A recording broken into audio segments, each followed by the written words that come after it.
Hello all, ఇవాళ మనం జ్యోతిర్లింగాలలో the best జ్యోతిర్లింగం అనిపించిందండి నాకు ఇది. ఉజ్జయిన్లోనే మహాకాళేశ్వర్ జ్యోతిర్లింగం ఎంత బాగుందంటే అసలు గుడి చాలా చాలా బాగుంది. ద బెస్ట్ టెంపుల్ అనిపించింది నాకైతే జ్యోతిర్లింగాలలో. అసలు ఆ ఆర్కిటెక్ట్ వర్క్ని మెచ్చుకోవచ్చు, ఎంత బాగా చేశారు. అసలు ఎంత పెద్ద గుడి, అంత పెద్ద గుడిని కూడా చాలా నీట్గా పెట్టారు. అండ్ ఈవినింగ్ టైం వెళ్ళినందుకు లైట్స్లో చూస్తుంటే ఇంకా ఇంకా బాగుంది. సో మీరు కూడా చూసేసేయండి. నేను అందుకే ఎక్కువ ఎడిట్ చేయకుండా యాజ్ ఇట్ ఈజ్గా పెట్టాను.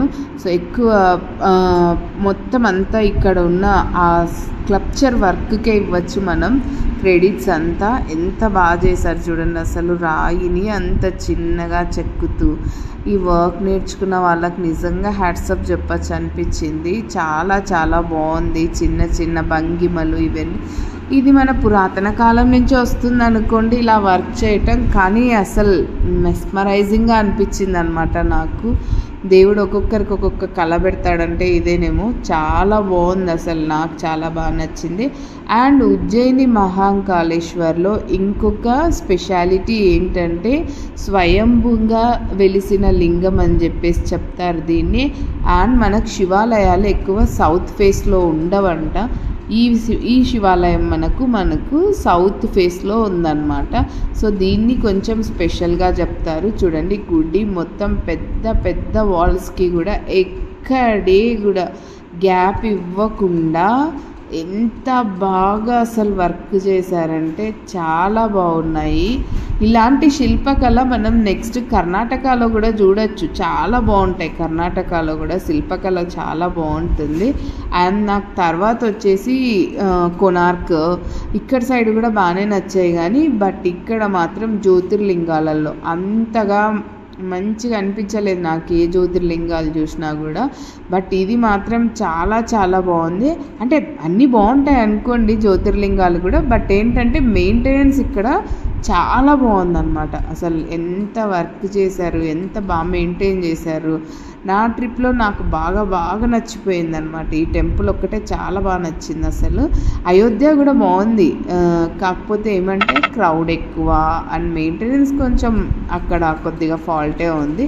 బట్ ఇక్కడ అలా కాదు, చాలా బాగుంది. గుడిలో కూడా ప్రతి చోట అసలు లెఫ్ట్ సైడ్కి ఇలా పెద్ద పెద్ద శిల్పాలు, ఆ శివుడికి సంబంధించినవి కొన్ని ఇలా మార్కండేయుని తీసుకుపోతున్నప్పుడు ఆయన మీద పెడతాడు కదా, శివుడు కాలు పెట్టి ఆపేస్తాడు కదా, అలా కాలభైరవేశ్వరుడు, ఇంకా చాలా క్షీరమదనం చేసేటప్పుడు అండ్ శివుడి ఫ్యామిలీని అండ్ రావణాసురుడిని ఇలా చాలా పెట్టారనమాట. మొత్తం అసలు చూడాలంటే ఓపిక ఉండాలి. ఈ ఒక్క టెంపుల్కి ఒకసారి వెళ్ళాలన్నమాట. వెళ్తే అసలు మనం ఇంకా హ్యాపీగా అన్ని పేషెన్సీగా ప్రతి ఒక్కటి చూసి రావచ్చు. చాలా బాగుంది. ఇదిగోండి రావణాసురుడు కొండ మీద శివపార్వతుల్ని మోస్తున్నట్లుగా పెట్టారనమాట. చాలా బాగుంది ఇది కూడా. అండ్ ఇక్కడ ఇంకొక స్పెషల్ ఏంటంటే ఉజ్జయిని మహాకాల్లో భస్మహారతి ఇస్తారు, భస్మంతో హారతి ఇస్తారనమాట. ఎక్కడ జరగదంట, ఇక్కడ మాత్రం చాలా బాగా అదే ఫేమస్గా చెప్తారనమాట.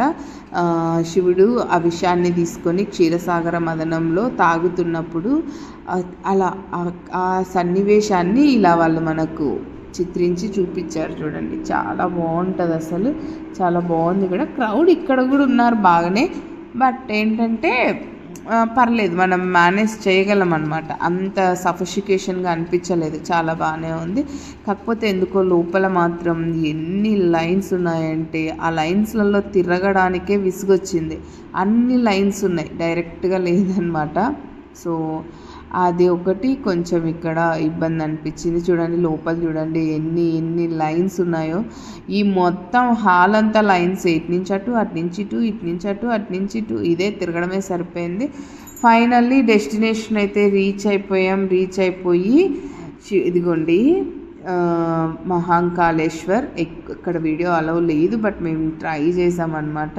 సో మహాకాళేశ్వర్ని చూడండి, చాలా బాగుంటుంది. బాగా డెకరేషన్ బాగా చేస్తారు ఇక్కడ, డ్రై ఫ్రూట్స్తో దాంతో. అసలు చూడాల్సిన టెంపుల్, ఖచ్చితంగా విజిట్ చేయండి.